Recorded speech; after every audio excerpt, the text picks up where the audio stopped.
اللہ ذوالجلال نے اپنے پیغمبر کے ذریعے ایک بہت بڑا انعام ہم تک پہنچایا ہے، اور وہ کون سا انعام ہے جس کے بارے میں آپ کی خدمت میں چند باتیں رکھنا چاہتا ہوں۔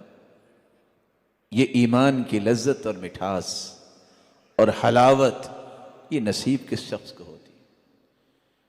کھانا انسان کی جسمانی ضرورت ہے، کھانا اور پینا یہ جسم کی غذا ہے۔ اللہ کی طرف سے نازل شدہ وحی قرآن و حدیث یہ روح کی غذا ہے۔ کھانا پینا جتنا اچھا ہوگا اس کی لذت زبان محسوس کرتی ہے، ایمان جتنا اچھا ہوگا اس کی لذت دل محسوس کرتا ہے۔ انسان جسمانی طور پر بیمار ہو جائے، اچھے سے اچھا کھانا بھی اس کے سامنے رکھ دے اسے کڑوا لگتا ہے۔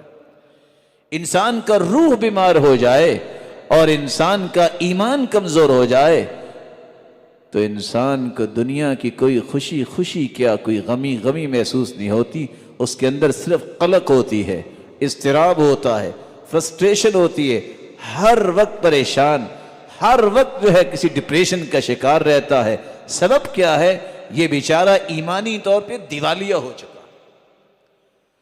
مصیبتیں انبیاء پر بھی آئیں، اولیاء و اصفیاء پر بھی آئیں، لیکن اس کا معنی یہ ہے کہ اللہ سے تعلق توڑ لے، اس کا معنی یہ ہے کہ مایوس ہو جائے، اس کا معنی یہ ہے کہ عبادت چھوڑ دے، اس کا معنی یہ ہے کہ اللہ کو یاد کرنا چھوڑ دے، اس کا معنی ہے کہ نعوذ باللہ غلط باتیں اپنی زبان سے بولنا شروع کر دے، اس کا معنی یہ ہے کہ گریبان چاک کرے، اس کا معنی یہ ہے کہ اپنے چہرے کو خود ہی تھپیڑے مارنا شروع کر دے، اس کا معنی یہ ہے کہ اللہ پہ اعتراض کرنا شروع کر دے۔